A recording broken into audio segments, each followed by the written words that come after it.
Good morning, everyone.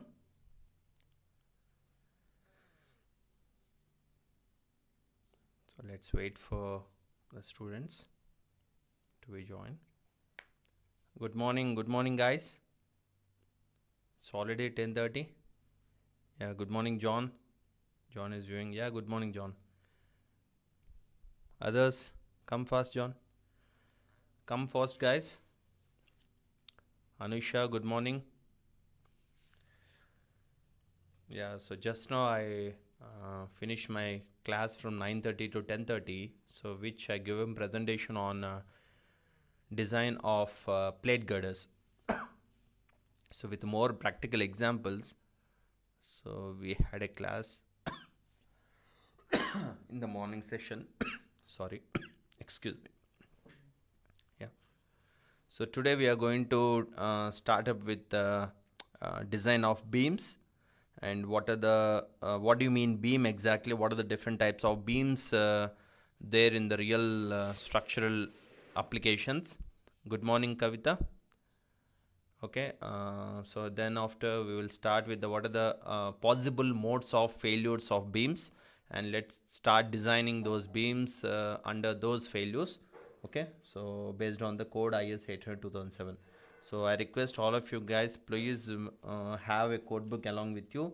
So because discussing beams through the code is very very important, because every aspect will be there from the code itself. Okay. Yeah, good morning, Praveen. Good morning, Hemastri, ma'am. Hemastri, ma'am, watching. Okay. Uh,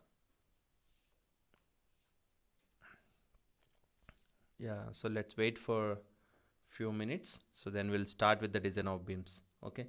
So today in between we'll try to solve 2 to 3 problems on plastic analysis. Okay. So which are very important for competitive exams, right?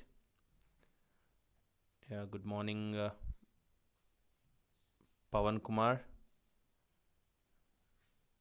Good morning, Mugdha Rajurkar. Hi, Mugdha. How are you?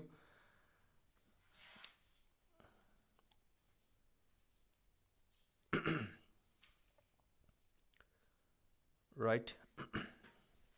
So what else, guys? Good morning, Rohit. Good morning, everyone. So yeah, come fast, guys. Where are others?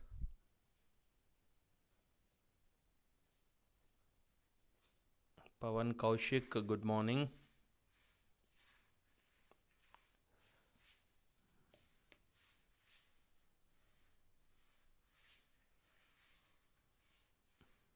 So the designing beams are very very important. So because one of the important structural element in steel structures is beams. Okay. So because till now you designed all your structural elements towards its axial loads, isn't it? But here the lateral loads comes into picture, where you have supposed to design your beams under lateral forces or lateral loads. Okay. Yeah. So let's start with the yeah. Good morning, Ramchandar. Good morning. Good morning, sir. Good morning, everyone. Yeah, so let's start with the designing of beams. Okay, so here I will give a clear picture about designing of beams with a lot of uh, types of beams available, right? So basically how you define a beam? So beam is a structural member, so with length basically considering larger than the cross sectional dimension, isn't it? So this is how we define the beam. So beam is a longitudinal member compared to its cross section, so its longitudinal length will be more. Okay, so this is how we define beam. So cross sectional will be like this, and this is its neutral axis, right? So these are the supporting conditions, supports. Yeah, see, like it's a structural elements with length considerably larger than the cross sectional dimension what we have. Okay, so this is the cross sectional dimension. So which is subjected to what type of forces? So which is subjected to lateral force. It might be a point load, or it might be a UDL load, or uniformly varying load. Okay, moment loads. What else? All the lateral forces which gives rise to bending moment and shear force in the member. So this lateral force in the beam will rise your beam towards moment and towards shear force. Okay, so that is how we define a beam. So there are different types of beams available based on its applications. So basically based on its applications, again the beams are nomenclatured in a different names, right? See, we call purlin. Purlin is also a beam which rests between the trusses and support roof sheets or beams. So for this, angles and channels are commonly used. So this is the beam how it will be used in the structures, isn't it? So there will be another beam, so which we call it as a purlin in the roof trusses. So this is a roof truss. Yeah. So to connect these trusses at top chord. Okay. So to connect these trusses at top chord, not only connecting and even supporting the roof system. Either it may be a galvanized iron sheeting or GI sheeting which was on the top of the purlin. So here the purlin is also a beam, so which is supporting the roof system, right? So which is the roof sheets and connecting to truss members at its top chord. So that is how purlin is also called as a beam. Okay, so here purlin is also subjected to lateral force in a form of a UDL.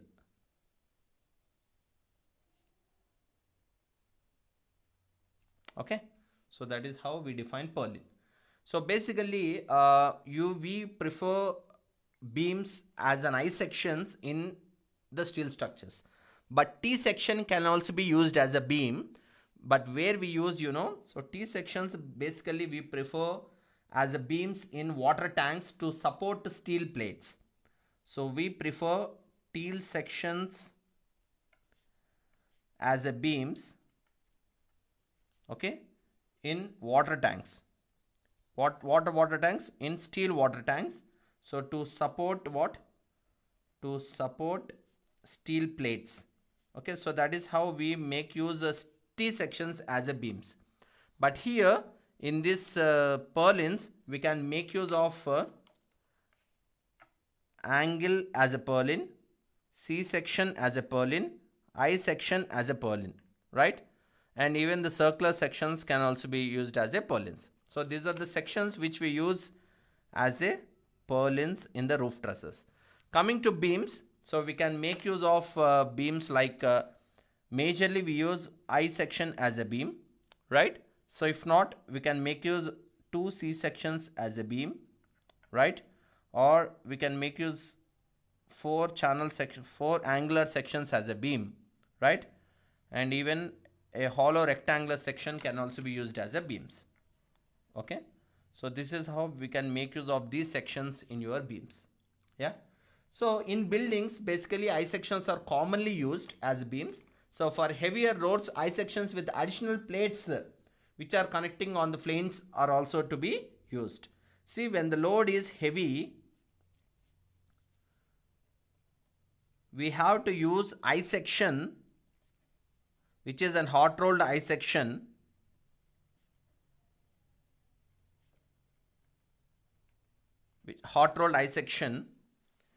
added with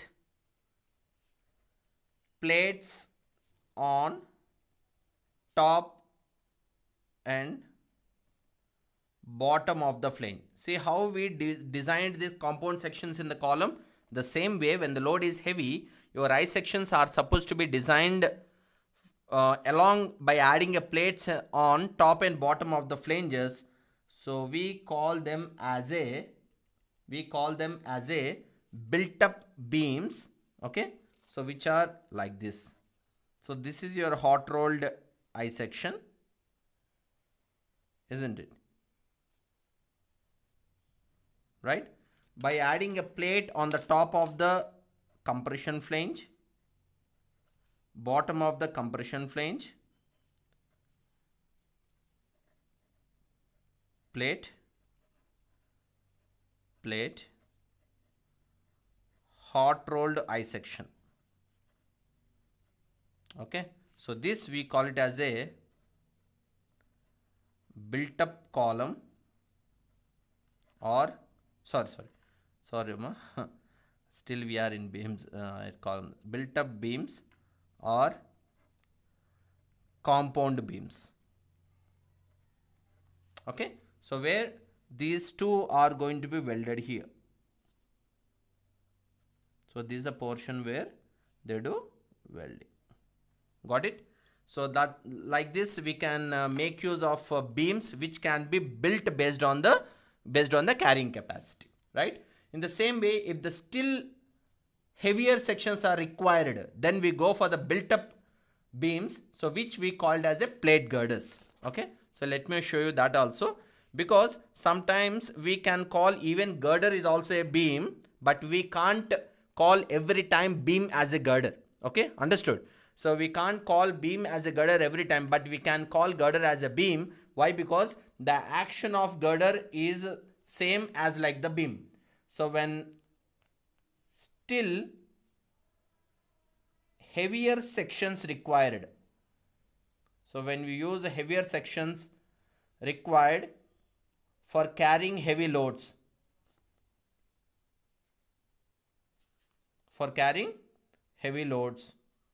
when again the depth of beam becomes more, when you required more, then we go for girder. So girder is nothing but a built up beam, so which we are going to build on our own.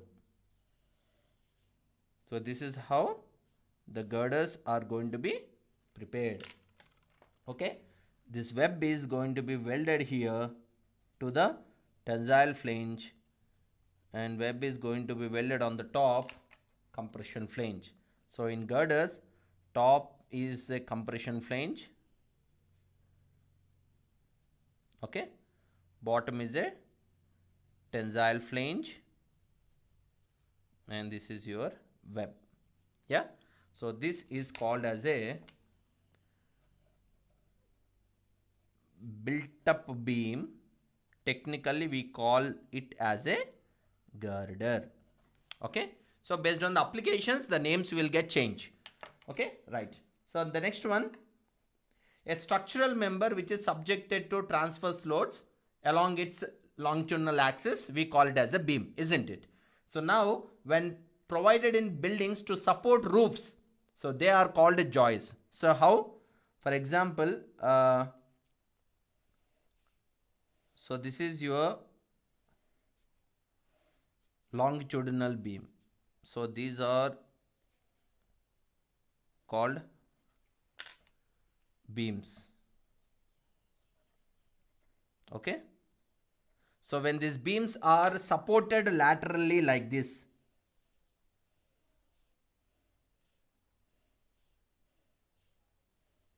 so we should call them as joists. Okay, so joists are nothing but lateral beams. Understood? So we call them as a joist. So joists are also beams which are supporting longitudinal beams laterally. So these beams are called longitudinal beams, so which are supporting laterally. So by that these are called joists. Understood? Okay, the next one, a large beam supporting the number of joists, we call it as a girder. Okay, so for example, if this beam is having more in depth, we can call this beam as a girder also. Okay, and next one, an exterior beams at the floor level of buildings, so which carries part of the floor load and that of the exterior walls, we called as a spandrels. Okay, so there are few beams which are supporting the floor level of the buildings and carrying part of the floor load. So let us you can take a beams which are supporting the floor actions. Okay, so like this. So this is your slab or deck, right? So when the beams are supporting laterally, okay, so in the floor action, so these are called spandrels. Okay, so you can look at all these pictures in Google also, right? So an exterior beams at the floor level of buildings which carries part of the floor load, and that of the exterior walls are called spandrels. Okay, exterior walls ni part of the floor loads ni carry chesedani we called as a spandrels, right? And I think you know beam which carries the roof loads which are going to be called as a purlin, right?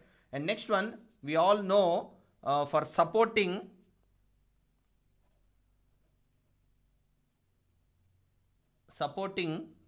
loads from the masonry walls,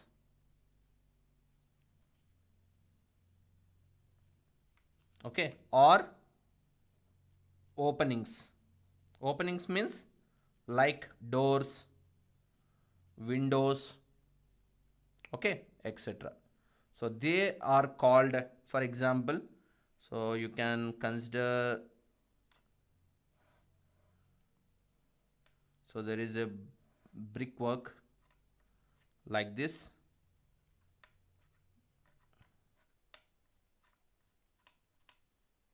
right? You can consider it as a opening.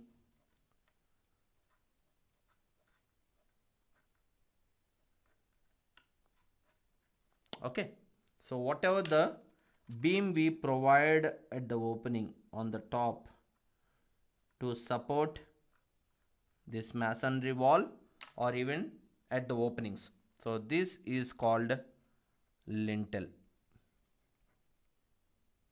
Okay, so this is called lintel.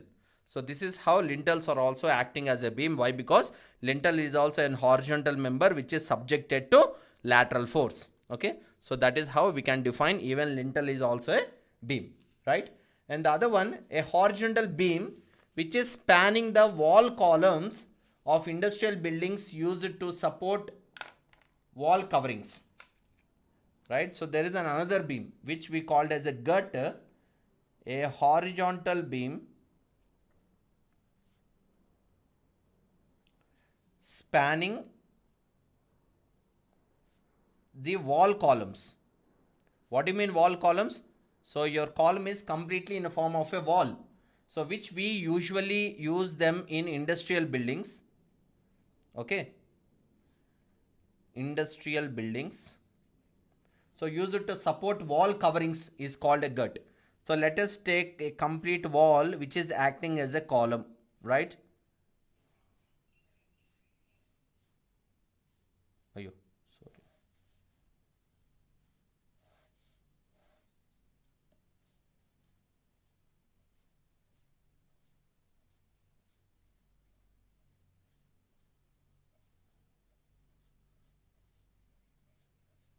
Right, so let us consider this as a wall column, right? Below the wall column there will be a beam which is supporting the whole wall column in a longitudinal direction. So this is called as a girt. Okay, so technically that is also a longitudinal beam which is supporting the wall column along its in longitudinal direction. Okay, so that is how we call it as a girt. Understood? So this is what exactly the beam concept means, right? So now let me start with what are the different types of beams available, right? So basically beams are classified into two categories. One is short beam and the other one is long beam. So generally, okay, so generally beams are classified into two categories. One is short beam and the other one is long beam. Short beam in the sense, so short beams which are where the depth of that members will be less. Okay, depth will be less. here long beams where depth will be more. As I know, when the short beams in the sense, so the beam always depends on its depth, right? When the depth is more, obviously its carrying capacity will be more to under bending. Okay, so that is how short beams in the nothing but not with respect to length.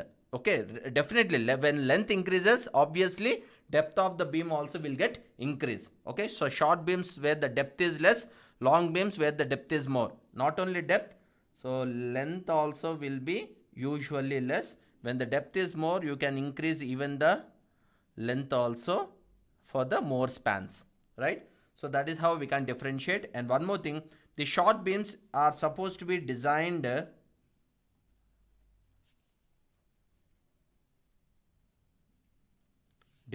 for bending moment, okay, shear force and deflection. Okay, this is how the short beams are going to be designed, where the short beams, these two comes under the limit state of strength criterias, and this comes under the serviceability criteria. Okay, so coming to here, the long beams along with bending moment, along with the shear force,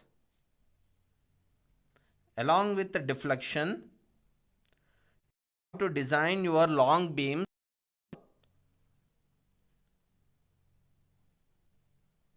lateral buckling of web,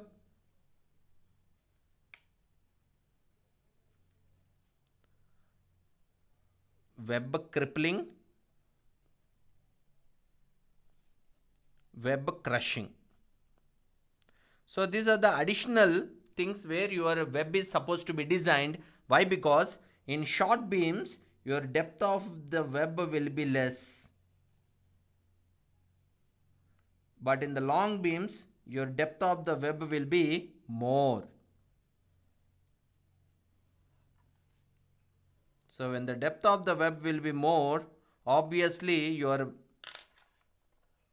beam will undergo buckling like this, okay, and web crippling at this point, right? So web crushing at this point. Okay, so this is called crippling, this is called buckling, this is called crushing. Okay, the additional three will be there for the long beams. Why? Because the depth increases, which is subjected to fail under crippling, buckling and crushing of the web. So here usually your girder, or sorry, your beam will fail under bending, shear and deflection, where these two comes under the strength criteria and this comes under the serviceability criteria. Got it? So this is how the basically beams are classified as a short beam and long beam. You have to understand that. So these short beams how you are going to design, and these long beams what you are going to design. So now we are going to study on short beams which are going to be covered in the beam concept. Long beams in the sense which we are going to cover in plate girders దగ్గర మనం cover చేస్తాం, because long beams in the sense it is going to be a plate girder will be the next topic of the beams. Okay, so now we are going to study the short beams. What do you mean short beam, how many types of these beams are divided అనేది మనం ఇప్పుడు study చేస్తాం. Okay, so now let me start with, based on the lateral supports to the compression flanges, they are basically beams are classified into two categories. Okay, so before that let me show you the model of your beam concepts. Okay, now with the small model. So let me first fix the model, then you can able to understand the things easily. Okay,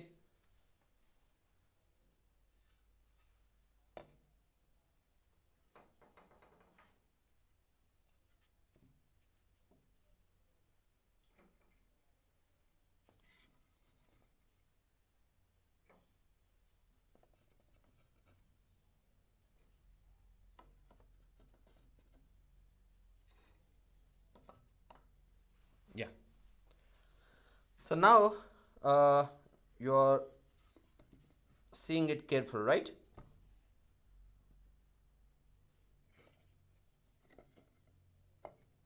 So now you can see the model clearly, how your lateral joists are connecting the major beams. Okay, so this is how beams are going to be connected, isn't it? Right? Yeah. See, let us take this as a longitudinal beam and the other one is a longitudinal beam. These two beams are supported laterally with the help of lateral beams. So we call this as a joist and I can call this as a main beam or major beam anachu, then a minor beam goda anachu. Okay. So before clarifying this, so first I have to know when the beams are subjected to load, at which portion of the element where beams are subjected to load. So beams will always be subjected to load at its compression flange. Why? Because let me take the beam here. So this is your beam, isn't it? So in the beam, top flange is under compression, bottom flange will be under tension, isn't it? So by that, in the floor action, all your top flanges are called compression flanges, isn't it? So here, when whatever the structure you are seeing now, whether your compression flange is laterally supported or not supported. So this compression flange is not laterally supported. Why? Because when I am telling this is not laterally supported, where this laterally unsupported beams are subjected to buckle like this, it can bend like this. Okay, so this top compression flanges can bend like this when it is subjected to load. So that is the reason why your top compression flanges are not supported laterally. So when you are designing these kind of beams, so these beams are called laterally unsupported beams. So why laterally unsupported beams? Because your top compression flange is not supported laterally. So that's why this compression flanges will tends to buckle in this way. అర్థమవుతుందా? So ఇలాగా buckle అయ్యే chance ఉందన్నమాట. Not only the web, even top compression flanges also will buckle, as this flange is also made up of plate. So this flange will buckle like this, okay, when they are subjected to load. So as your top compression flanges are not supported laterally, the problem is your beams will fail under lateral buckling also. మొత్తం beam ఇలాగ lateral buckle కూడా అవుతుందన్నమాట. Okay, in this direction. So how to make this laterally support? ఎలా అంటే, so let me place a floor on this. దీని మీద ఒక floor నేను ప్లేస్ చేశాను అనుకోండి. What do mean floor? So where your top compression flanges are supposed to be jointed with some plate on the top, right? So elaga, so I will show you one this thing. Yeah, so let us take this is supported with some floor action like this. So there is a floor now. So this floor, what it is doing, it is connecting to the compression flanges. ఈ compression flange కి connect అవుతుంది. So when it is connected to the floor, your beams never undergo lateral buckling. So when the beams are not undergoing lateral buckling, so it is so called laterally supported beam. Why? Because your beam top compression flange is supported laterally with the help of floor or with the help of roof. Okay, so that is how your beams are laterally supported. By that it is called laterally supported beam. Okay, so when there is no floor, by that your beams are called laterally unsupported beams. When there is a floor on top of the compression flange, then it is so called laterally supported beams under. Okay, so now we are going to discuss about that only. Okay, what do you mean laterally supported beam and what do you mean laterally unsupported beam? Understood? So this is the concept of, this is the beam concept, right? So let me keep the models aside and let's keep only one beam over here. So then we discuss about what are the different types of beams available.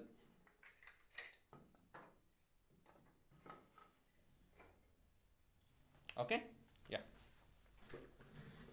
So let me write it clearly here. So based on the lateral support, where you require lateral support, do you require any lateral support to the tension flange? So when the beam was placed like this, do you require any support at bottom? No need. Why? Because bottoms never undergo any kind of compression. Only top compression flanges will undergo lateral buckling. So this only you can able to support. So if you want to make a floor or any slab where you are going to lay a slab, top of the compression, top of the flange, bottom of the flange. In a beam, definitely your slab is going to be casted on the top of, from the top of the beam, isn't it? So top of the beam ante, in the top of your I beam, what will be this? This is your compression flange. That is the reason why your top compression flange are only can be supported laterally, not the bottom, right? Bottom will be always idle. It won't be connected with any kind of structural element. Okay, so like this, based on the lateral supports to compression flanges, based on the lateral supports to the compression flanges, beams are classified into two categories again. So they are called laterally supported beam. So laterally supported beam means your top compression flange of the beam will support laterally with the help of floor action. Okay, laterally unsupported beam. Laterally unsupported beams. Okay, so what do you mean laterally supported beam and what do you mean laterally unsupported beam? If the compression flanges are laterally supported by, supported in the sense supported by flooring, so it is mainly subjected to, when it is supported by flooring, it will be mainly subjected to bending and it will be subjected to shear. Understood? So beams, when it is laterally supported with the help of flooring, it will be subjected to bending and shear. Then what happens to laterally unsupported beam? In the laterally unsupported beam, where the compression flange of the beam is not laterally supported, the lateral buckling of the compression flanges reduces the load carrying capacity of the beam. So here what happens? Lateral buckling in compression flanges takes place. Lateral buckling which takes place in the compression flanges, which reduces the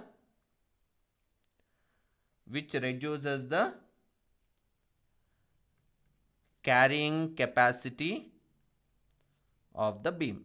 Very, very, very important. Evarana mimmalni how the beams are classified ante you can tell very clearly that beams are classified into two categories. One is laterally supported beam and laterally unsupported beam. Laterally supported beam in the sense the top compression flange of the beam is supported laterally with the help of flooring action. So where beams are subjected to bending and shear. Okay, but what happens in laterally unsupported beam? Laterally unsupported beams are unsupported laterally to the beam compression flange, where lateral buckling takes place in the compression flange. When it is not supported, lateral buckling takes place in the compression flange, which leads to reducing the carrying capacity of the beam. Ardhamavutunda? So instead of bending shear, it undergoes lateral buckling. Okay, it undergoes lateral buckling, especially in the compression flange, which reduces the carrying capacity of the beam. So it can't able to carry. So that is the reason why designing of laterally supported beams are very, very important when you are constructing any building. Understood? So sometimes your beams are not supported laterally. So they are just as framed structures. For the framed structures, when it is not supported laterally, you have to check your flange not to undergo buckling. Buckling avvakunda chusukovali ante you have to design your top compression flange should have a proper thickness to width ratio. When it having a proper thickness to width ratio, definitely your compression flange never undergo lateral buckling when your beam is a laterally unsupported beam. Ardhamavutunda? Because laterally unsupported beams are also used in real applications. So but you should be very cautious when you are designing your member under lateral buckling, particularly for the compression flange. Okay, that is the reason why when you are designing your I section, okay, I sections eppudaina meer steel table lo chudandi, it will have a proper width to thickness ratio. width thickness దానికి ఇష్టం వచ్చినట్టు తీసుకోరు. Okay, when you go with a proper width, then they will provide a proper thickness to the compression flange, even to the tensile flange. Okay, that is how beams are classified. Okay, so now we are going to discuss about plastic moment carrying capacity of the beams. So now this plastic analysis comes into picture, where your beams are supposed to be designed under plastic moments. అర్థమవుతుందా? So your beams are supposed to be designed under plastic analysis, by considering it as a plastic moment, which is MP. Okay, so MP concept. ఇంకోటి plastic section modulus, which is ZP. Okay, which is relating to the shape factor of the section. Shape factor, yes, of the section. Understood? So this plastic analysis is going to be used to design beams, and by considering the plastic moment, by considering the plastic section modulus, which is going to relate with the shape factor, which is defined as plastic moment to the elastic moment, or plastic section modulus to elastic section modulus. So that is how we are going to relate them technically, right? So before starting this beam concept, I would like to share a few points with you guys. So when you design the pure bending equation, let me tell you the important sectional properties over here. అందరూ ఈ bending equation ని ఒకసారి అర్థం చేసుకుందాం. Okay, yeah, here pure bending equation. What is the formula of a pure bending equation? M by I is equal to sigma by y. Clear? Now M into y is equal to sigma into I, right? M is equal to I by y into sigma. Anthena? Clear? Right. So now you can write this as M is equal to Z into sigma, right? So what you are understanding here, when section modulus is more, Z ante enti section modulus, avuna? Z is equal to section modulus. So when your section modulus is more for a section, your moment of resistance will be always more. What is M? M stands for moment of resistance. అంటే your bending moment or moment of resistance is always depends on the section modulus. అంటే a beam కి అయితే section modulus ఎక్కువ ఉంటుందో ఆ beam కి moment of resistance ఎక్కువ ఉంటుంది. ఓకే, ఏ బీమ్ కి అయితే సెక్షన్ మాడ్యులస్ తక్కువ ఉంటుందో ఆ బీమ్ కి మూమెంట్ ఆఫ్ రెసిస్టెన్స్ తక్కువ ఉంటుంది. Okay, so moment of resistance is nothing but what? Bending moment. అర్థమవుతుందా? So by that section modulus is also one of the important parameter over here. Okay, so here I need to understand here what type of section modulus here. So this section modulus is called elastic section modulus. Why? Because this derivation we derived based on the elastic analysis. So where you are considering your stress is directly proportional to strain అని consider చేస్తున్నాం కాబట్టి, so the section modulus which you are calculating here is elastic section modulus. Whatever the section modulus, but finally we need to understand one concept, that your bending moment or moment of resistance is always depends on the section modulus. A member కి అయితే maximum section modulus ఉంటుందో ఆ member కి moment of resistance ఎక్కువ ఉంటుంది. Here one important note, for all beams in the sense I beams, I sections. Okay, Ixx is always greater than Iyy. Based on that, Zxx is always greater than Zyy. Why? Because Z is equal to I by y. Your Z is directly proportional to moment of inertia. Okay, so when moment of inertia is more, Z is also more. When moment of inertia is less, Z is always less. Okay, we have to remember this. So here for all your beams, your moment of inertia will be more towards x-axis, which gives the maximum section modulus. So when your moment of inertia is less, it gives the less section modulus. Okay, so this is more and this is less. So this you need to understand before designing any kind of beam. Understand?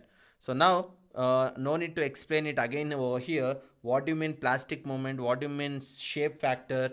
What do you, how to calculate the plastic moments of your beams? And because we already discussed about plastic analysis in the previous classes. Okay, so here we need to understand one thing carefully. So how to calculate the plastic section modulus, how to calculate the elastic section modulus, how to calculate the plastic moment and how to calculate the elastic moment. Elastic moment anna yield moment anna rendu okate.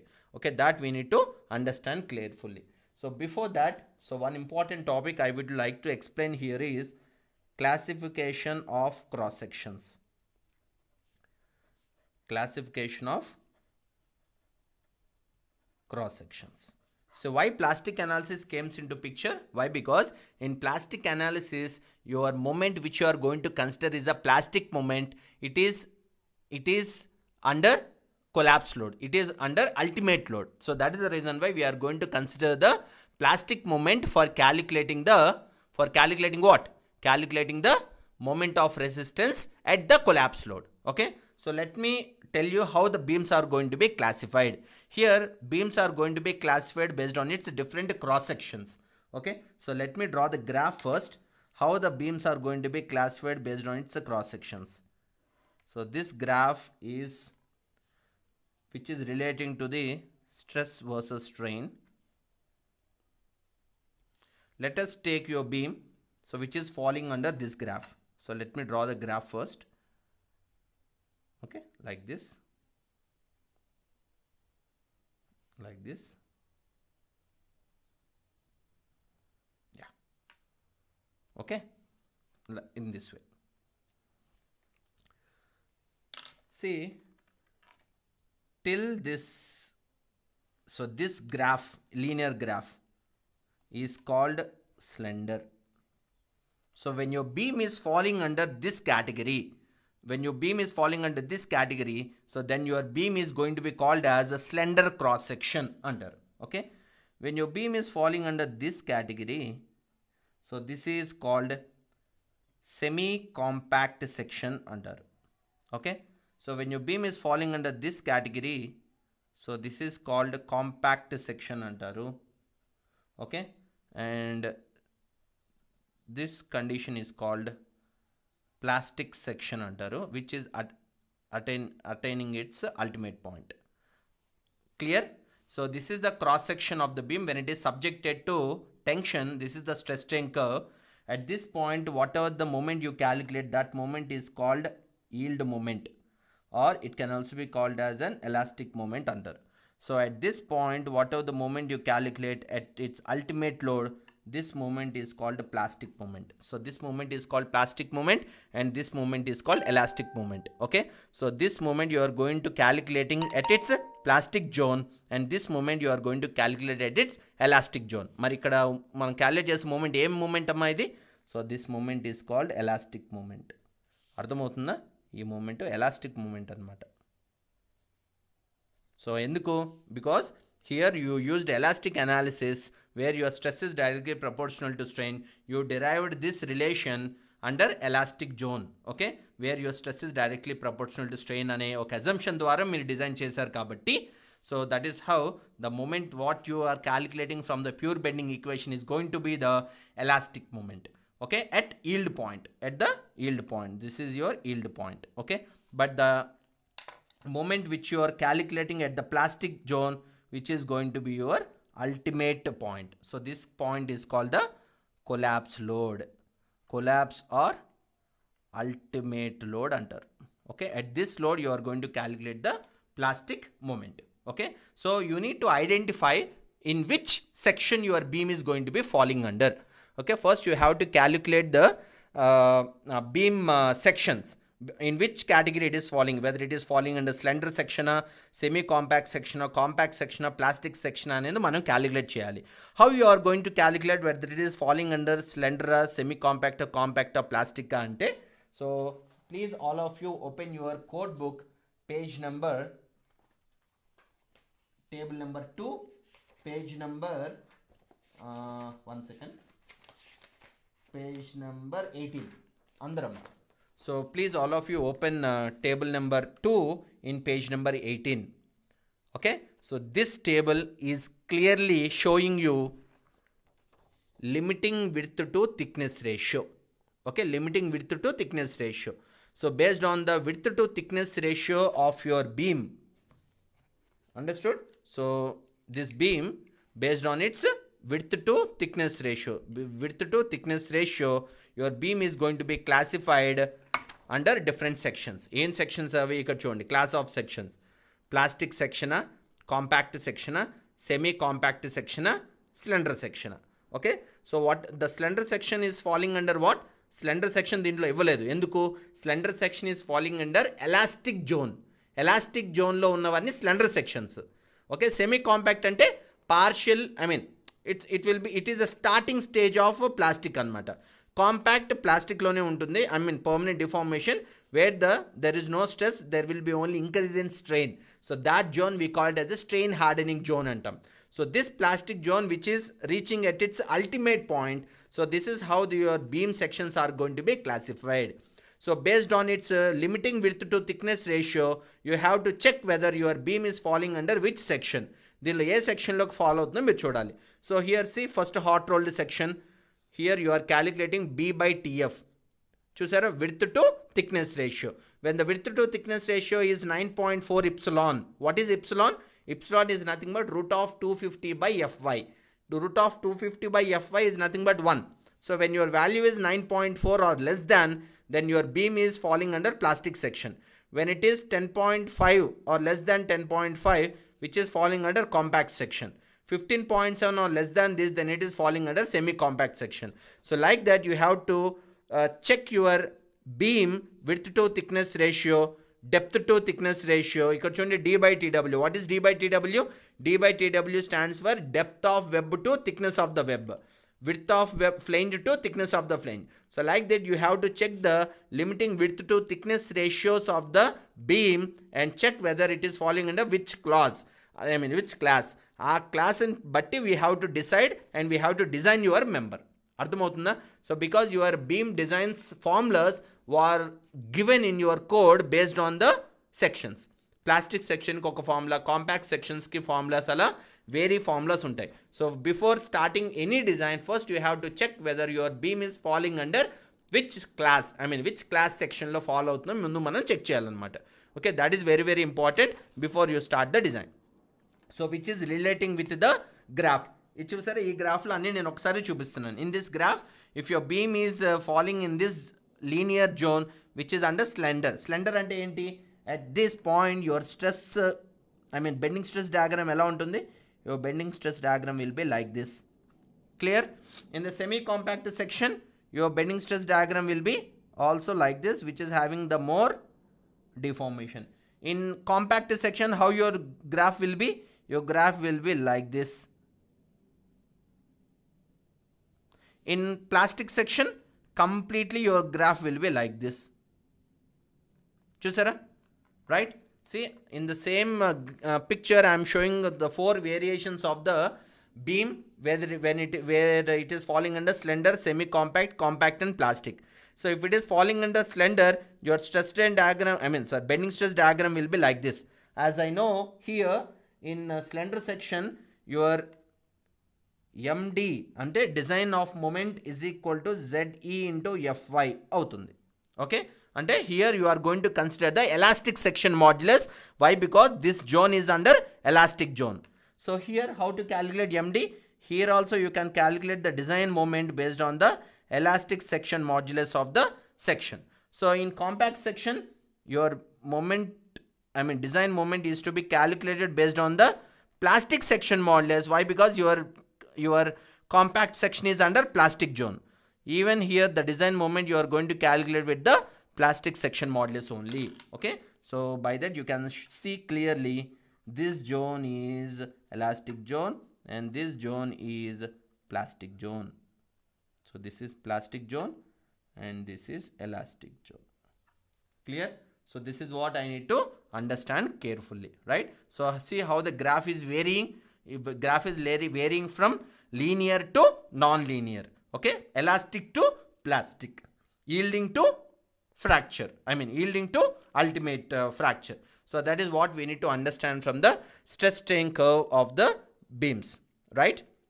So this is how the beams are classified based on the different cross sections. Slender cross section, semi compact section, compact section, plastic section అనేది classify అయి ఉంటుంది. Okay, so now I will start designing of the beams based on continuing the problem based on explaining the design steps. You can able to understand how to calculate beam section in which it is going to be falling under. Okay, so under table number 2 from page number 18, please remember which gives the type of sections, okay, from there. So let me write here from table 2 page number 18 which decides the type of section. Okay, so this is very important graph even for competitive exams.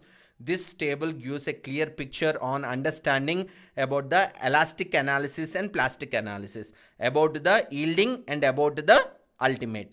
Okay, about the elastic section modulus, about the plastic section modulus, about the elastic moment of resistance, about the plastic moment of resistance, about the elastic moment, about the plastic moment. చూడండి ఎంత variation కనిపిస్తుందో.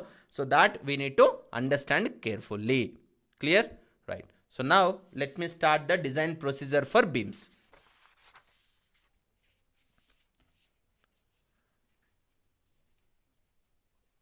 Okay, design procedure for beams.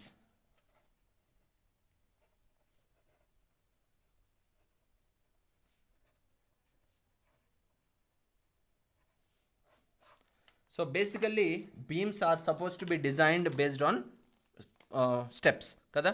So let me write a few steps in a very shortcut way, so where you can able to understand. So first design procedure ఏంటి తెలుసా? First a trail section is going to be taken, a trail section, because in problems they never give the type of beam, I mean a beam a dimension ఇవ్వరు.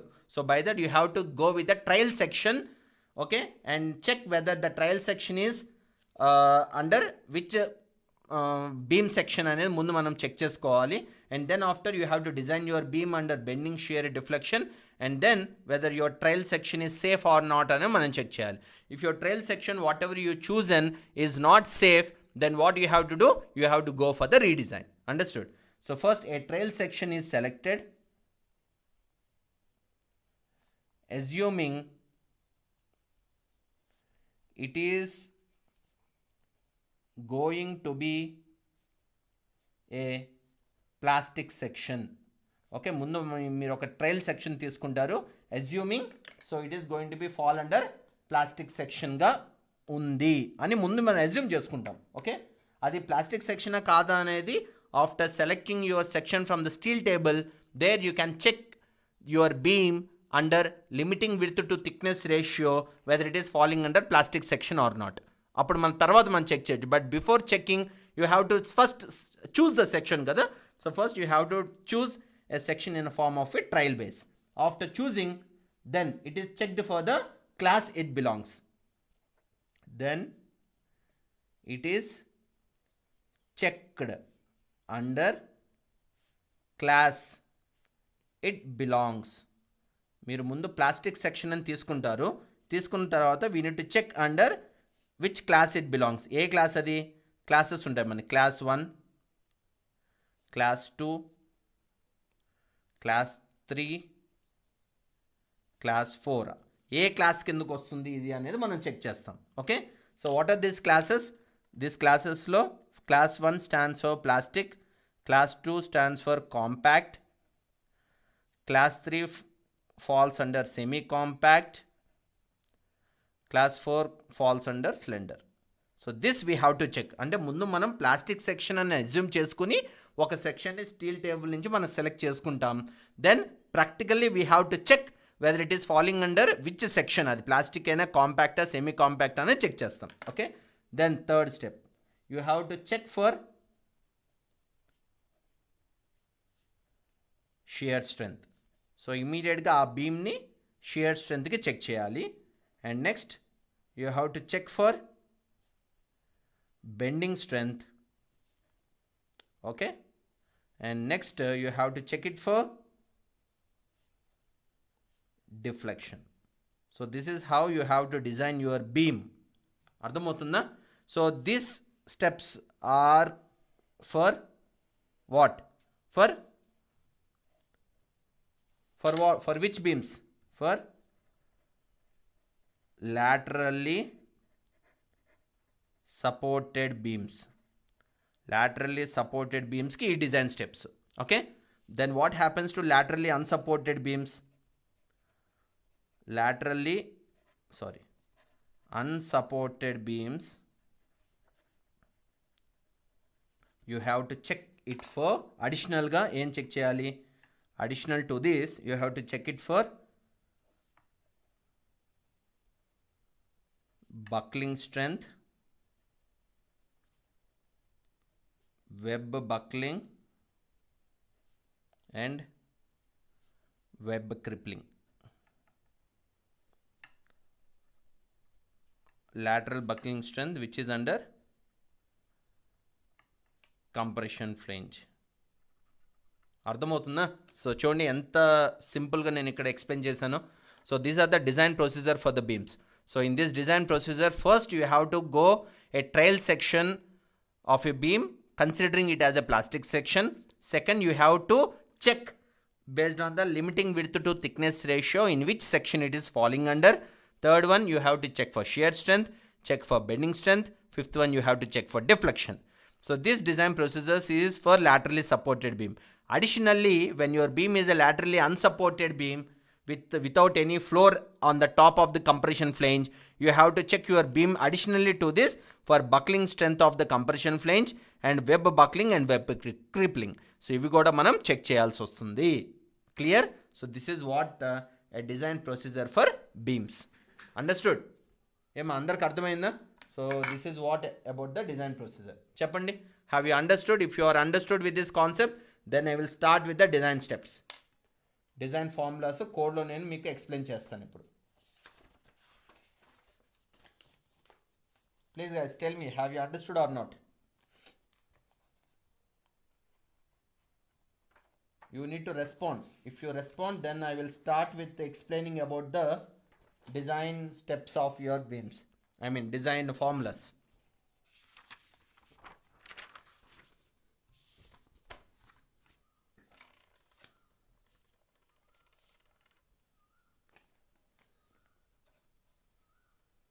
Design of beams. So em beams design చేద్దాం. First laterally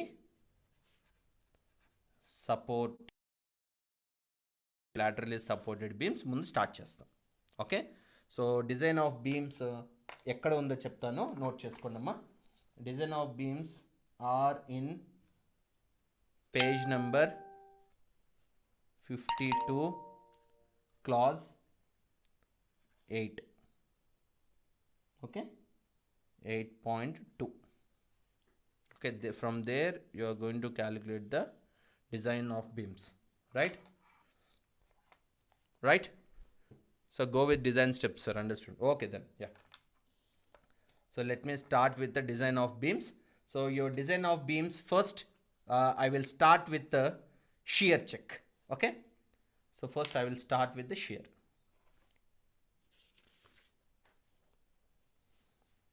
ఎందుకంటే shear తర్వాత bending మనం నేర్చుకుంటే క్లియర్గా ఉంటుంది. Because we already know when beam is subjected to load, first beam will take care of its shear strength, then it will goes to bending. అర్థమవుతుందా? Load తర్వాత shear తర్వాత bending, that is the category. అందరికి మీకు తెలుసు కదా, load, shear force, bending moment, slope, deflection, that is a category. Design strength of laterally supported beam లో first shear strength of laterally supported beam ఏంటో చూద్దాం. Okay, so for getting this formula, please all of you go through page number, this page is different, page number 59 clause 8.4 అందరు ఈ code ఈ page numbers చూడండమ్మా. So where you will get about the clear information about the shear strength of the laterally supported beam. Okay, right. So here, so when you want to design your beam under shear strength, what condition it should satisfy? It should satisfy V should always be less than or equal to VD. What is that? V is nothing but shear force, VD is nothing but shear strength, design strength. So ilana raichu lekapothe design strength of the beam should always be greater than or equal to shear force ani kuda raichu, right? So what is the formula given to calculate the design shear strength? Design shear strength is given as VD is equal to Vn by gamma m naught. It's there in the code amma. Okay, please all of you go through the code, right? So what is Vn? Vn is nothing but nominal shear strength, right? What is the nominal shear strength formula given? So this is what, how to calculate the design shear strength of the beam, right? So nominal shear strength formula is given as Vn is equal to AV into FYW by root 3. So this is the formula for calculating the nominal shear strength. Okay, in this, what is AV? AV stands for area AV stands for shear area. FYW stands for yield strength of web by root 3. Why yield strength of web? Why? Because in a beam,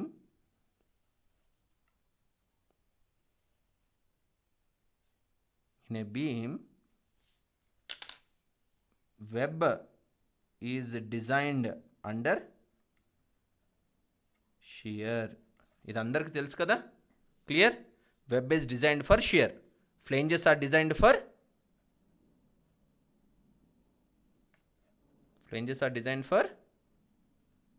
bending.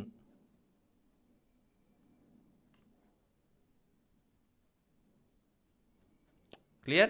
So this is how web is designed for shear. అందువల్ల AV అంటే area of shear which is at web portion. FYW is nothing but yield strength of the web. So దీని యొక్క value మనం తీసుకోవాలన్నమాట.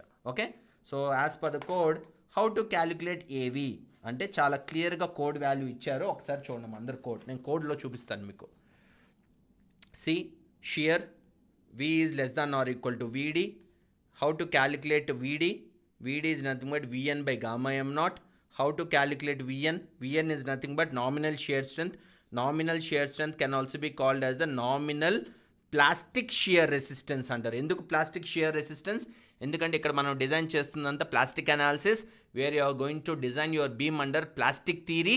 అందువల్ల nominal plastic shear resistance అంటారు. అంటే ఇక్కడ Vn can also be written as VP అని కూడా రాయొచ్చు. Okay, so Vn is equal to VP.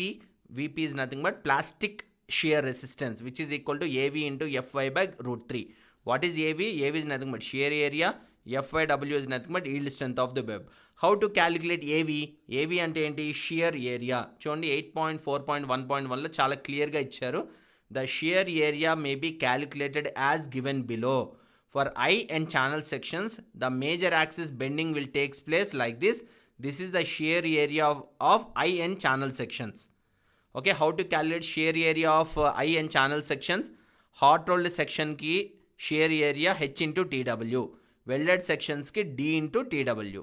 Okay na? So అదే మీకు మైనర్ యాక్సిస్ బెండింగ్ అనుకోండి, హాట్ రోల్డ్ ఆర్ వెల్డింగ్ కి shear area 2 into B into TF అన్నమాట. Okay, so what about for the other sections apart from I section and C section, like rectangular hollow sections which is going to be used as a beam? So when it is loaded parallelly to the depth, the shear area is going to be calculated with this formula, A into H by B plus H. When the loaded parallel to the width for the rectangular hollow section beam, the shear area is going to be calculated as A into B by B plus H. Same. ఇక్కడ A into H, ఇక్కడ A into B అన్నమాట. If the beams are hollow circular tubes of uniform thickness. Sir, tubes కూడా beams గా వాడతారా? Yes. Tubes are also can be used as a beam in terms of purlins. అర్థమవుతుందా? So at that places your shear area is going to be calculated as 2 into A by pi. So this is the formula for calculating shear area for circular hollow tubes. For plates and solid bars, the shear area is nothing but overall area. Okay, So this is how you need to calculate the shear area of different sections available. Okay, clear?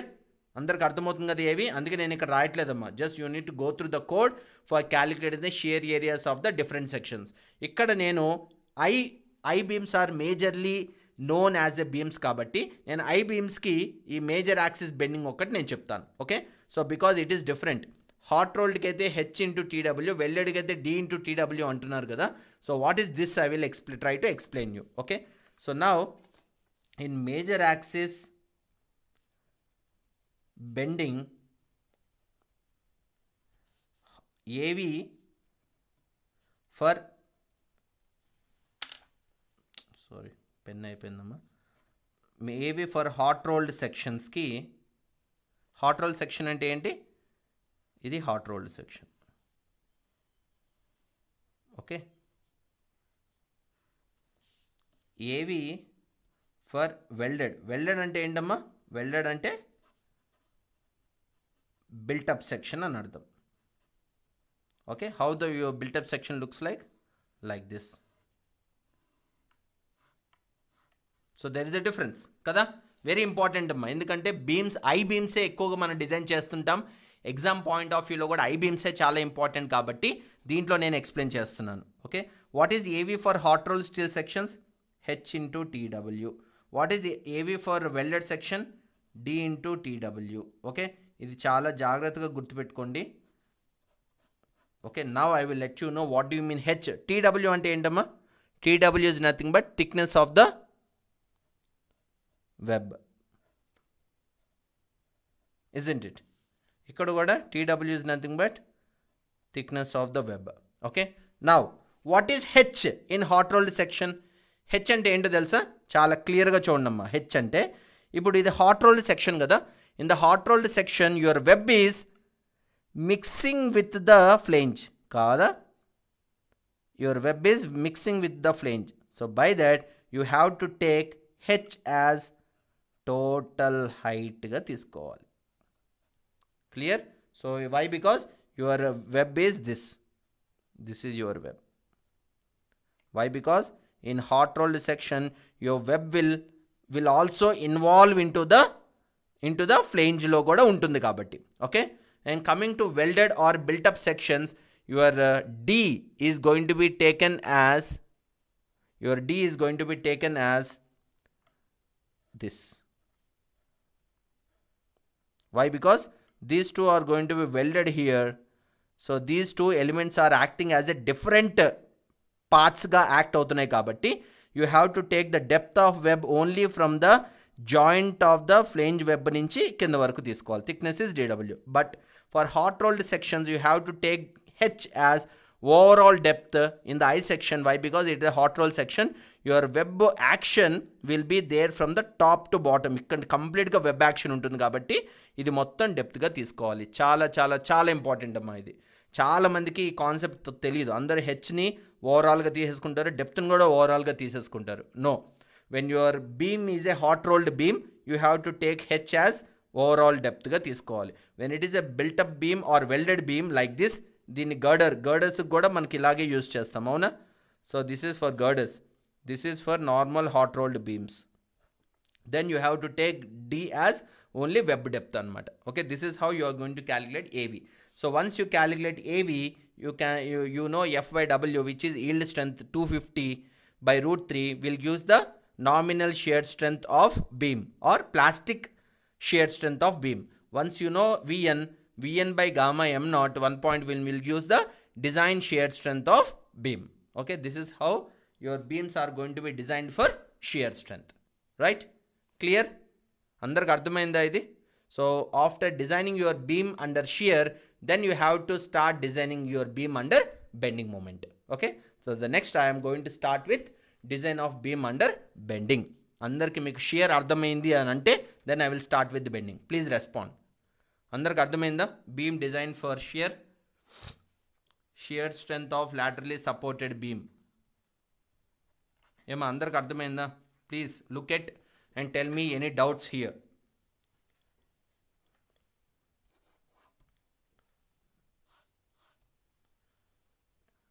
No doubts? Manideep, Please, you can answer. Please answer this. Shear strength of laterally supported beam andarki ardhamainda? Formula, how to calculate AV for beams? Yes, Praveen. What about others? Mugre unnaru live lo.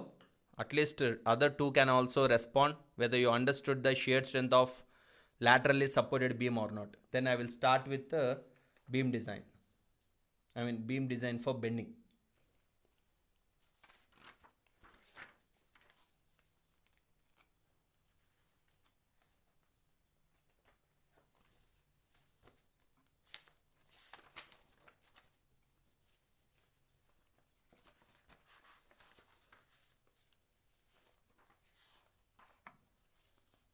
Clear? Others? Manideep, yes. Kavita Kondam understood. Very good, very good.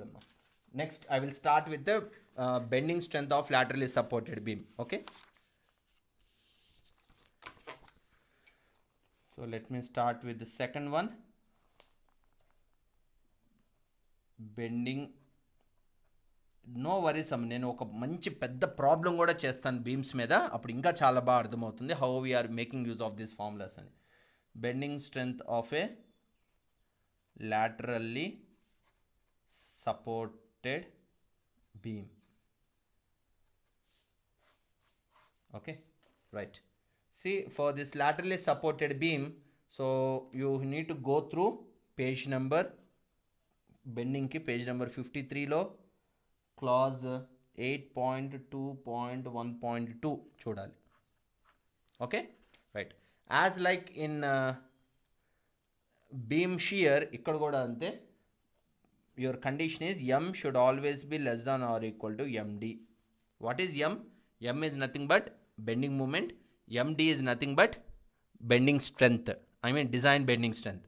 So your design bending strength should always be greater than or equal to applied bending moment. Okay. So how you get the bending moment? మీ అందరికీ తెలిసింది. You know the formulas of bending moment కదా. Simply supported beam subjected to point load. What is your moment? WL by 4. Simply supported beam subjected to UDL load. What is your moment? WL square by 8. Kada? Cantilever beam subjected to point load at center. What is maximum bending moment? W into L. Right? Cantilever beam subject to UDL load. What is moment? W into L square by 2. అర్థమవుతుందా? ఇలాగా మనకి bending moments అనేవి తెలుసు. నీ bending strength of the beam should be greater than these bending moments, then your beam is safe under bending అని మనం అర్థం చేసుకోవాలి. Clear? Right. So now keep these apart. So now how to calculate your bending strength? MD ఎలా calculate చేయాలి అంటే దీనికి కొన్ని conditions ఉన్నాయి. Okay, let me write those conditions. So let them keep aside. Sorry మా బ్లూ పెన్ అయిపోయింది, otherwise I would have written in blue only. Only red pen available. Blue రాస్తుందా? Let me try with this. Okay, so in calculating the design strength of lateral beam under bending, so there are two conditions. The first condition ఏంటంటే D by TW should always be greater if it is greater than less than or equal to 67 epsilon అనేది ఒక condition. వెనకాల పడుతుందా? పడట్లేదు. Right. First condition ఇది. When D by TW is less than or equal to 67 epsilon అనేది first condition. ఈ condition కానీ satisfy అయితే what is D? D stands for depth of your beam. TW stands for thickness of your web. ఈ D by TW కూడా same condition ఇందాక నేను చెప్పినట్టే. What is that? So if it is the hot rolled section you need to consider D as the overall depth. Okay, so when it is a built up section you need to consider D as the only web depth. అర్థమవుతుందా? అదే ఈ D అన్నమాట. Right. So don't consider D అంటే ఇది ఒక్కటే కాదు. If it based on the section. Hot roll section అయితే D మొత్తం తీసుకోవాలి, వెల్డెడ్ అయితే ఓన్లీ ఈ పార్ట్ మాత్రమే తీసుకోవాలి. That is what here D. సో D by TW thickness of the web is less than 67 epsilon condition satisfy అయ్యింది అనుకోండి, then what you have to do is consider 2 cases. ఇలాంటి ఒక కండిషన్ సాటిస్ఫై అయితే 2 cases consider చేయాలి. ఏంటి ఆ 2 cases? First one, design shear strength less than 0.6 VDA and other design shear strength more than 0.6 VDA calculate చేయాలి. Okay, so what is design shear strength less than 0.6 VD అంటే V less than or equal to 0.6 VD ఉందా, లేకపోతే V greater than 0.6 VD ఉందా అనేది మనం check చేయాలి. అర్థమవుతుందా? Clear? So first design bending strength of lateral supported బీమ్లో ముందు మనం చెక్ చేయాల్సింది D/TW ముందు. ఇప్పుడు D/TW less than or equal to 6-7 epsilon satisfy అయ్యింది అనుకోండి. ఓకే, అంటే మీరు సెక్షన్ సెలెక్ట్ చేసుకున్న తర్వాత ఈ 2 కండిషన్స్ చెక్ చేయాలి. What is this condition? V. What you mean V? V అంటే ఏంటమ్మా? Shear force. Okay, how you get the shear force? Shear force ఎలా వస్తుందమ్మా? How you get your value V? కొన్ని examples చెప్తున్నాను ఇక్కడ. Simply supported beam subject to point load, shear force ఎంత? W/2. Simply supported beam subjected to UDL load, what is shear force? WL/2. Cantilever beam subject to point load, what is shear force? W. Cantilever beam subjected to UDL load, what is shear force? W into L. అవునా? అర్థమవుతున్నాయి ఇవన్నీ మీకు? ఇవన్నీ తెలుసు కదా మీకు, right? This is what V, right? VD అంటే మనం calculate చేసిన design strength in terms of shear. Okay, so these are the shear force values. So condition ఏంటి? ఫస్ట్ కండిషను, ఈ కండిషన్ సాటిస్ఫై అయిన తర్వాత ఇది చెక్ చేయాలి. When shear force is less than 60% of VD, 60% అంటే ఎంత? 0.6. When V is less than 0.6 VD ఉందా, లేకపోతే V గ్రేటర్ దాన్ 0.6 VD ఉందా చెక్ చేయాలన్నమాట. So these are the 2 conditions what you have to check after getting your condition satisfied D/TW less than or equal to 6 epsilon. Okay, అర్థమవుతుందా? ఇది check చేసుకోవాలి, right? So where VD is ఈ condition satisfy అయింది అనుకోండి, దీనికి separate formulas ఉన్నాయి. ఈ condition satisfy అయింది అనుకోండి, దీనికి సపరేట్ ఫార్ములాస్ ఉన్నాయి, రైట్? అర్థమవుతుందా క్లియర్గా? Right? So when this condition is satisfied you have to check with this 2. So ఇది చెక్ చేయడానికి ఫార్ములా ఉంది. ఇది చెక్ చేసిన తర్వాత దీనికి రిలేటెడ్ MD వాల్యూ ఉంది, దీనికి రిలేటెడ్ MD వాల్యూ ఉంది. When V is less than or equal to 0.6 VD you have to calculate MD based on the formula.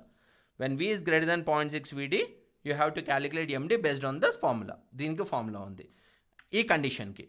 So if D/TW greater than 6-7 epsilon ఉందనుకోండి, then shear buckling of web is likely to takes place అని అర్థం. అంటే when D/TW greater than 6-7 epsilon ఉందనుకోండి, ఈ condition satisfy అయిందనుకోండి, what do you mean అంటే it is means that shear buckling of web takes place అని అర్థం. అర్థమవుతుందా? ఈ కండిషన్ ఏంటి? What this condition is talking about? This condition is speaking about that your beam is undergoing shear bending. Okay, ఈ condition satisfy అయితే shear bending and also buckling. Clear? అర్థమవుతుందా మీకు? Right? Very very important అమ్మా. ఇదొక condition, ఇదొక condition. ఇవి మీకు అర్థమైతే దెన్ నేను ఇప్పుడు చెప్పబోయేది మీకు చాలా క్లియర్గా అర్థమవుతుంది. మీరు అందరూ చెప్పండి, అర్థమైందా? సో ముందు bending strength of lateral supported బీమ్లో this is the condition what I need to satisfy, isn't it? For this calculating MD, first you have to check your D/TW. When D/TW less than 6-7 epsilon satisfy అయింది అనుకోండి, that means that your beam is under shear, under bending అని అర్థం. Okay, right? So then you have to check this 2 cases. V less than or equal to 0.6 VD ఉందా check చేయాలి, ఇది check చేయాలి. ఇది okay అనుకోండి, దీనికి MD ఫార్ములాస్ చెప్తాను ఇప్పుడు నేను. ఇది ఓకే అయిందనుకో, దీనికి MD ఫార్ములా సపరేట్గా ఉంటుంది. That's how you need to calculate your MD value. Okay, right? ఇప్పుడు ఈ కండిషన్ కాదు, ఈ కండిషన్ వచ్చింది అనుకోండి, d/tw greater than 6 on epsilon satisfy అయింది అనుకోండి, వాట్ ఇట్ మీన్, ఇది ఏంటి మీనింగ్ అంటే beam will undergo shear, beam will undergo bending, along with that your beam will undergo shear buckling also. Shear buckling of web takes place. Additional ga shear buckling kuda jarugutundanta. Okay, so by that when this condition satisfy, you have to check your beam under shear, bending and buckling also. ఈ మూడు check చేయాల్సి వస్తుంది. ఇక్కడైతే ఈ రెండు check చేస్తే సరిపోతుంది under strength criteria. Okay, so this is what designing of your beams, right? So first let me start with this. ఈ కండిషన్ తో స్టార్ట్ చేద్దాం. ఈ కండిషన్ ఏంటి? First condition when v less than or equal to 0.6 vd, v less than or equal to 0.6 vd condition satisfy అయింది అనుకోండి. Okay, then what is the formula for calculating md? md formula ఏంటి? md is equal to, see all of you can go through your code. md is equal to beta b zp into fy by gamma m naught. Okay, this is the formula which should be less than or equal to 1.2 ze into fy by gamma m naught. This should be less than or equal to 1.5 ze into fy by gamma m naught. ఇలా రెండు conditions ఉంటాయి.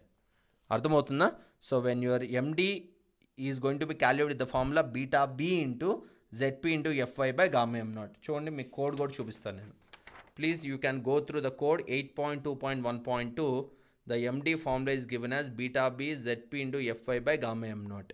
Okay, ఇక్కడ పక్కన రాసిన conditions ఏంటి? So your condition is to be satisfied with this, right? ఏంటి conditions ఇక్కడ చూడండి. To avoid irreversible deformation under serviceability loads, md shall be less than 1.2 ze into fy by gamma m naught in case of simply supported beam and 1.5 ze into fy by gamma m naught in cantilever beams అని చాలా క్లియర్గా ఒక statement ఇచ్చారు. Very very important. Okay, అంటే this should be less than this when it is a simply supported beam. This should be less than this when it is a cantilever beam అని అర్థం. That's how you need to calculate your md value. Okay, so how to calculate md? చూడండమ్మా, md is equal to beta b into zp into fy కదా. What is beta B? Beta B అంటే ఏంటి? ఇక్కడ చూడండి, నేను కోడే చూపిస్తున్నాను డైరెక్ట్గా. Okay, so how to get the value of beta B? Beta B is equal to 1 for plastic and compact section. Beta B is equal to ZE by ZP for semi compact section అంట. Beta B 1 for plastic అంటే as I told you in the design procedure, first step ఏంటి? In the trial section you have to choose the section as a plastic. Second design step ఏంటి? You have to verify whether your beam is falling under ప్లాస్టికా, semi కాంపాక్టా, కాంపాక్టా, స్లెండరా ఏంటో check చేయాలి. While you checking, if your beam is falling under plastic section, you can take beta b as 1. If your beam is falling under compact section, you can take beta b as 1. If your beam is falling under semi compact section, you need to calculate beta b as ZE by ZP. What do you mean ZE by ZP? Elastic section modulus by plastic section modulus. ఎలా calculate చేస్తారమ్మా elastic section modulus, plastic section modulus? మీ అందరికీ తెలిసిందే. Reversible of shape factor is nothing but ZE by ZP. Okay, so నేను previous plastic analysis చెప్పినప్పుడే మీకు చాలా క్లియర్గా చెప్పాను how to calculate the shape factor based on the elastic section modulus to plastic section modulus. Okay, that's how you need to calculate beta b for semi compact section. So beta b value వచ్చేసింది. Then what is ZP? ZP అంటే ఏంటమ్మా? Plastic section modulus. You know how to calculate the plastic section modulus of your beams. Okay, ఇక్కడ ఏంటి sir, I సెక్షన్స్లో చాలా different sections ఉంటాయి. So no need to calculate the plastic section modulus of your beams. Why? Because your code IS 800-2007 clearly given all plastic section modulus values for the sections. Okay, I will show you that. మీకు ఒకసారి చూపిస్తాను చూడండి. మీరందరూ code open చేయండి అమ్మా. In your code IS 800 please go through the annexure H. In the annexure H, it is clearly given plastic properties of beams. Beams యొక్క plastic properties అన్ని IS 800-2007 annexure H లో ఇచ్చారనమాట. Okay, in that annexure H you can find the first description as different types of beams, and then weight, area, depth, width of flange, thickness of flange, thickness of web, radius of gyration. తర్వాతకి రండి, ఇక్కడ చూడండి ఎంత నీట్గా ఇచ్చారో. మీరు calculate చేయాల్సిన అవసరం లేదు. Every parameter was given in the code in annexure H, which is particularly the plastic properties అనమాట. Section modulus, which is an elastic section modulus, plastic section modulus, shape factor. చూడండి 3 వాల్యూస్ చాలా నీట్గా ఇచ్చారు. ఇప్పుడు మీరు జెడ్పీ వాల్యూ కావాలనుకోండి మీ బీమ్కి, డైరెక్ట్గా మీ beam యొక్క ZP value ఎంతో మీరు నోట్ చేయొచ్చు. Okay, so what is unit for section modulus? mm cube. ఇక్కడ సెంటీమీటర్ క్యూబ్లో ఉంది. You can convert that into mm cube straight away by multiplying with 10⁻3. Okay, so అలాగా elastic section modulus values కూడా చాలా ఇచ్చారు. Ratio of plastic section modulus by elastic section modulus will use the shape factor values అనమాట. Okay, ఇలాగ మీకు annexure హెచ్లో అన్ని values ఇచ్చారు కాబట్టి no need to calculate, straight away you can go through the annexure H and you can get the value of ZP of your beam. Beta B based on the condition. Fy is nothing but yield strength of steel, which is 250. Gamma m0 is nothing but partial safety factor. Understood? So this should always be less than 1.2 ZE into Fy by gamma m0 for simply supported beam. ZE ante enti? Elastic section modulus. That also you can get from the annexure H. 250. Gamma m0 is partial safety factor. Cantilever beam అయితే 1.5 ZE into Fy. చూడండి formulas చాలా important అమ్మా. You need to remember this for GATE and other competitive exams. They are very very important. ఎలా అడుగుతారు తెలుసా? When shear force is less than 60% of the design shear strength అన్నప్పుడు ఏ formula మీరు use చేస్తారు? Okay, based on that they are going to ask your questions. Clear? So ఇప్పుడు ఈ MD formula for which condition? For this condition, when V is less than 0.6 times of VD condition kanmata. Okay, so then I will write another formula of MD for this condition. When V is greater than 0.6 VD ayinappudu MD formula em avutundo raddam. Okay, right.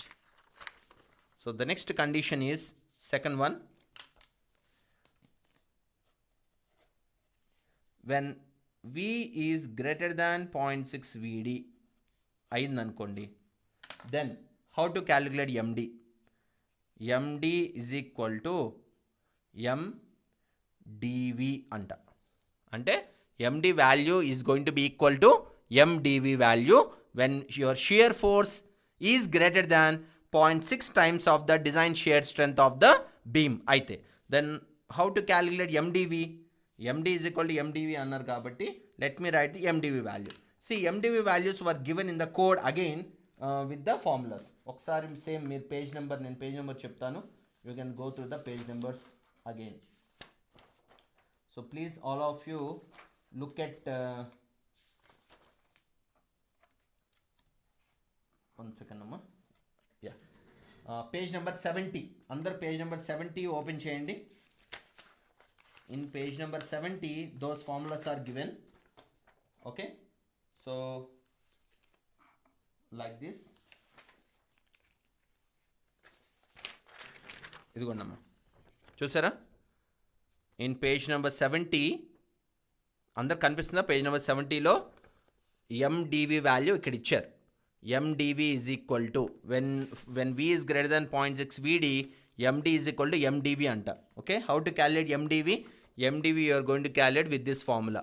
Okay, so ఈ formulas కూడా ఎలా define చేస్తున్నారో చూడండి. MdV for plastic or compact సెక్షన్కి సపరేట్గా ఉంది formula. Plastic or compact సెక్షన్లో follow అయింది అనుకోండి your beam, then your MdV should be calculated based on this formula. If your beam is falling under semi-compact, then MdV is equal to Z into Fy by gamma m0. So simple. Okay, let me write these formulas for you. ఈ values ఎక్కడ ఉంటాయి? From page number 70 clause 9.2.2. Okay, so first let me write for the plastic or compact. మీరందరూ అడగచ్చు, sir plastic compact semi కాంపాక్టే, slender ఎందుకు లేదు? మీకు already నేను చెప్పానమ్మా, slender comes under the elastic condition, elastic criteria. In elastic criteria, so your beams are going to be designed under plastic analysis kabatti slender anedi undadannamata. Okay, there will be only semi compact, compact and plastic. So what is the MDV formula for plastic and compact section? MDV is equal to MD minus beta of MD minus MFD less than or equal to 1.2 ZE into Fy by gamma m naught. So this is the formula for calculating MDV. Okay, clear? ఇది అంతా కోడ్లోనే ఉందమ్మా, no worries. నేను నా ఓన్గా రాయలేదు, every formula was there in the code. చూడండి, నేను మీకు కోడ్ కూడా చూపిస్తున్నాను. MDV is equal to MD minus beta of MD minus MFD less than ఇది ఉండాలి. హౌ టు క్యాలిక్యులేట్ MD ఎలా క్యాలిక్యులేట్ చేస్తాం? ఇందాక మనం MD క్యాలిక్యులేట్ చేస్తాం కదా, based on shear less than 0.6 VD, అక్కడి నుంచి MD క్యాలిక్యులేట్ చేయాలన్నమాట. And then what is beta? Beta is nothing but 2V by VD minus 1 whole square. And how to calculate MFD? MFD ఎలా calculate చేయాలి నేను మీకు చూపిస్తాను ప్రాబ్లం చేసేటప్పుడు. MFD is nothing but plastic design strength of area of a beam excluding the shear area considering partial safety factor. అంటే plastic design strength excluding shear is nothing but MFD. ఈ MFD ఎలా calculate చేయాలంటే దానికి ఒక పెద్ద table ఉంటుంది. Based on that I will explain you that while solving the problem. Okay, ఎందుకంటే నేను మీకు ఒక లాటరలీ సపోర్టెడ్ బీమ్ ప్రాబ్లం చేసి చూపిస్తాను, ఒకటి లాటరలీ అన్సపోర్టెడ్ బీమ్ ప్రాబ్లం కూడా చేస్తాను. Okay, then you can able to understand it clearly. So from this you can able to calculate the MDV value clearly, right? So let me write other formula for semi compact section. So what is the semi compact section formula for calculating MDV? MDV is equal to ZE into Fy by gamma m. This is chala simple kada. What is ZE? Elastic section modulus Fy by gamma m naught, which is the partial safety factor. Okay, so this is how you can able to calculate the MDV values, okay, for the condition when V is greater than 0.6 times of VD. Clear? So this is what about the design of beam under bending. అందరికి అర్థమైందమ్మా? Clear? నాకు చెప్పాలి మీరు please. Rajitha ma'am, Tulsidas, Srikanth, Praveen, Anusha, Krishnamohan, Srinivas, please if you respond then it will be nice. Have you understood how to calculate the shear strength? Have you understood how to calculate the bending strength of the beam for two conditions? What are the two conditions? First, the first condition is when D by TW less than or equal to 67. In this, again two conditions are there. V is less than 0.6 VDA, V is greater than 0.6 VDA. V is less than 0.6 VDA అయితే MD should be calculated like this. When V is greater than 0.6 VDA అయితే MD should be calculated like this, which is MDV. Okay, the other condition D by TW greater than 67 epsilon. Greater than 67 epsilon ante you have to design shear, you have to design bending, additionally you have to design for web buckling also. What is the web buckling formula? I will let you know in the next process. Next process lo how to calculate the web buckling strength అనేది formula నేను చెప్తాను. Okay, ఇప్పుడు ఇక్కడ వరకు మీకు అందరికి అర్థమైందా? Please answer, please answer to my question. Clear everyone? అందరికీ క్లియర్గా ఉందా? Right. So this till this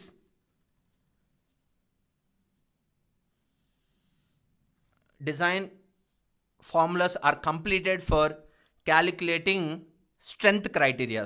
Okay, ఒకటి గుర్తుపెట్టుకోండమ్మా, in the limit state design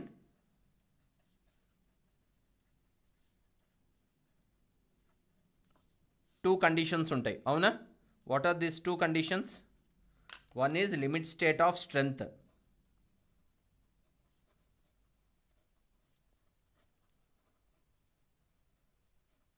ఇంకోటి limit state of serviceability. Okay, so they are plenty limit state strengths and plenty limit state of serviceabilities, isn't it?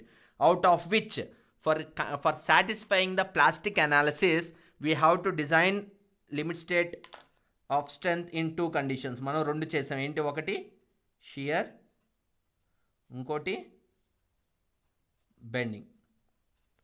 how to satisfy the limit state of serviceability? We will calculate the deflection.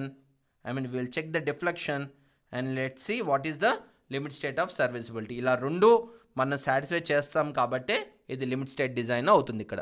Okay, so let me tell you the formula how to calculate the deflection. ఇప్పుడు నేను deflection చెప్పాను అనుకోండి, then the designing of beams are going to be close.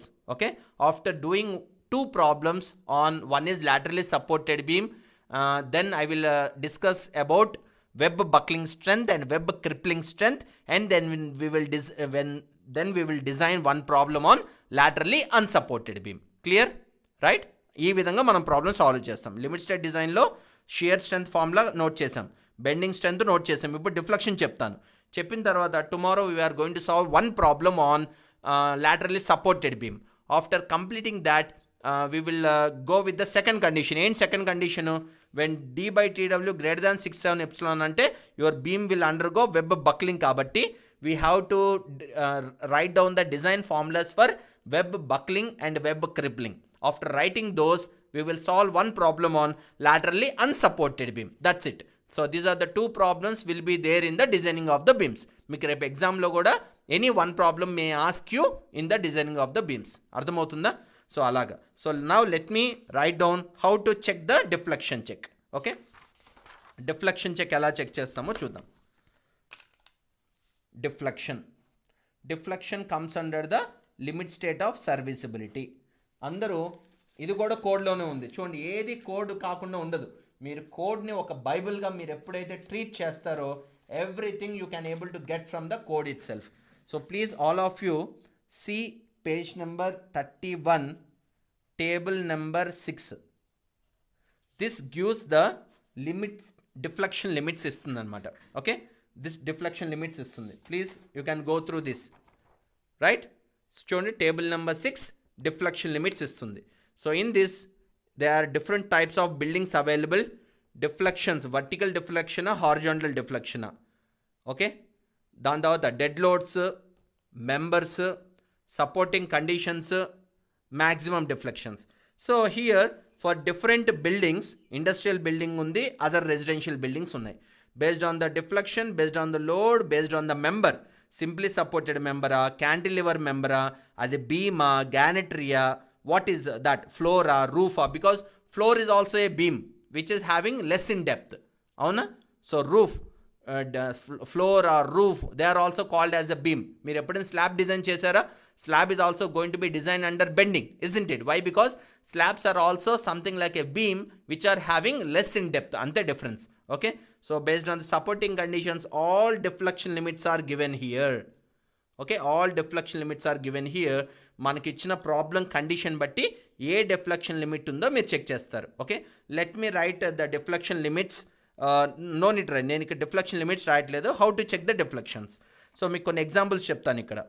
Like simply supported beam subjected to point load, what is the maximum deflection? ఎంతమ్మా? WL3/48 EI. అవునా? Simply supported beam subjected to UDL load, what is the maximum deflection? WL4/EI, which is into 5/384, isn't it? Yes or no? Right? And next, cantilever beam subjected to point load, what is the maximum deflection? WL3/3EI. Cantilever beam subjected to UDL load, ఇవన్నీ మైండ్లో మీకు గుర్తుండాలి. What is this? WL4/8 EI. అంతేనా? Isn't it? అన్ని కరెక్టేనా? Right. So this is how you need to calculate the maximum deflection of your beams. మీకు ఏ beam అయితే ఇస్తారో ఎగ్జామ్లో ప్రాబ్లంలో, సింప్లీ సపోర్టెడ్ బీమ్ ఇవ్వచ్చు, విత్ పాయింట్ లోడ్ ఇవ్వచ్చు, విత్ యూడిఎల్ లోడ్ ఇవ్వచ్చు, with point load for cantilever ఇవ్వచ్చు, విత్ యూడిఎల్ లోడ్ ఇవ్వచ్చు. ఓకే, సో ఈ విధంగా ఇచ్చినప్పుడు సో మీరు మ్యాక్సిమం డిఫ్లెక్షన్ క్యాలిక్యులేట్ చేయాలి. క్యాలిక్యులేట్ చేసి this are to be checked with, అంటే ఈ value should be less than or equal to deflection limit. ఈ వాల్యూస్ డిఫ్లెక్షన్ లిమిట్ ఏవైతే మీకు కోడ్లో డిఫ్లెక్షన్ లిమిట్స్ ఇచ్చారు కదా, ఈ డిఫ్లెక్షన్ లిమిట్స్ కన్నా తక్కువ ఉండాలి. ఏదో ఒకటే ఉంటుంది. లెట్ us టేక్ ఒకటి చూడడం ఎగ్జాంపుల్ చూడండి. Live load floor and roof. What is the maximum deflection limit? Span by 300. What you mean span? ఏం స్పాన్ మాది? ఎఫెక్టివ్ స్పానా, క్లియర్ స్పానా, ఓవరాల్ స్పానా? Effective span by 300. What you mean effective span? Centre to centre of the support is called effective span. ఆ effective span by 300 ఇస్తే మీకు deflection limit వస్తుంది. మీ maximum deflection limit కన్నా తక్కువ ఉండాలి. Then this deflection check is going to be safe. ఈ విధంగా మీరు డిఫ్లెక్షన్ లిమిట్ని చెక్ చేయాలి. Okay, so which are there in the table number 6, page number 31. So this is the designing of the laterally supported beam under shear strength, under bending strength, under deflection. Okay, so ikkada chaala important note undamma, very important for competitive exams. Please keep it in mind. When you are calculating deflection, maximum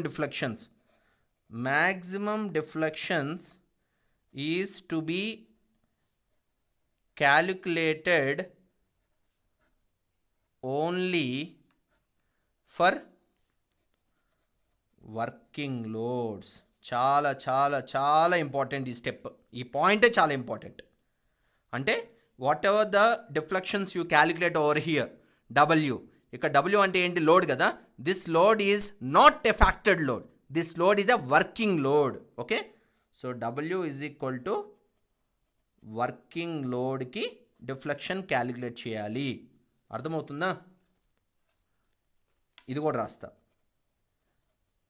factored లోడ్కి చెయ్యకూడదు. అర్థమవుతుందా? ఎందుకు factored లోడ్కి చెయ్యకూడదు అంటే, ఇప్పుడు మీ building ఉంది, right? Your buildings are under which load? Service load, working load, permissible load, allowable load కదా.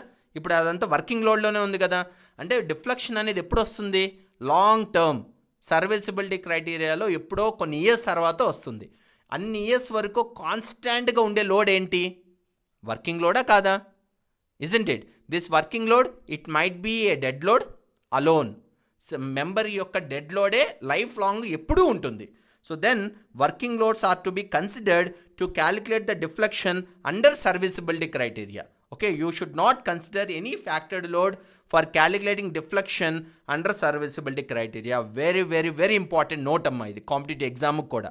Okay, so for calculating maximum deflections you have to consider the working load, not the factored load. Why? Because in service your structure will be always under working condition, under its dead load. Dead లోడే పర్మనెంట్గా ఎప్పుడు ఉంటుంది కాబట్టి deflection అనేది కూడా serviceability criteria కాబట్టి you have to consider only the working load to calculate the deflection, not the factored load. అంటే మీకు ఏదైతే లోడ్ ఇస్తారో అది మీరు 1.5తో మల్టిప్లై చేస్తారు కదా, ఆ మల్టిప్లై చేసిన లోడ్ని మీరు తీసుకోకూడదు డిఫ్లెక్షన్ క్యాలిక్యులేట్ చేసేటప్పుడు. You have to take only the working load. But for calculating the shear force and bending strength you have to calculate the factored load. అర్థమవుతుందా? షియర్ ఫోర్స్ అది కూడా రాస్తాను మీకు ఫర్ క్లారిటీ. ఇంకొక నోట్ అది కూడా పెట్టుకోండి అమ్మా. Okay, note for calculating maximum shear and maximum bending. Okay, working load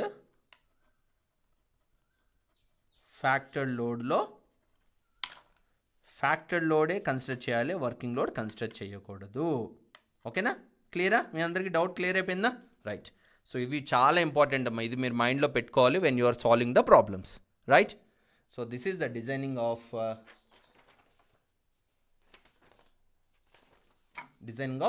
beams.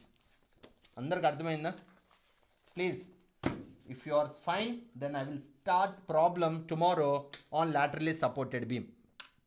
First రాగానే ఫస్ట్ నేను laterally supported beam మీద ఒక ప్రాబ్లం చేస్తాను. Okay, then I will discuss formulas of web buckling and web crippling, and then we will solve one problem on Wednesday, that is on laterally unsupported beam. Okay, అంటే రేపు ఎల్లుండితో మనం designing of beams complete చేసేయచ్చు.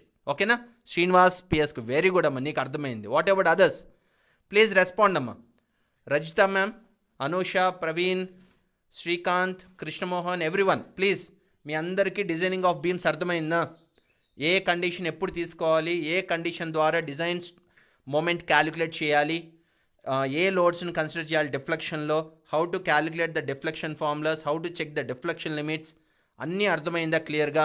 Please మీరు అర్థమైంది అని చెప్తే I feel very happy. Okay, మీకు అర్థం కాకపోయినా I will very happy because you have to ask me questions అంతే. కవిత, ఎస్ మీకు అర్థమైంది, very good. What about others? మిగతా వాళ్ళందరికీ అర్థమైందమ్మా? మీకు అర్థమైంది అంటే tomorrow definitely we will start directly problem on beam. I think MREC students కూడా ఈ beams problems చేయలేదు, so I think they can also join from tomorrow to go through the problems on designing of the beams. Please respond అవ్వండమ్మా. I think we are going to end today's class. I will share you my notes to you, okay, after completion of this class, so you can go through.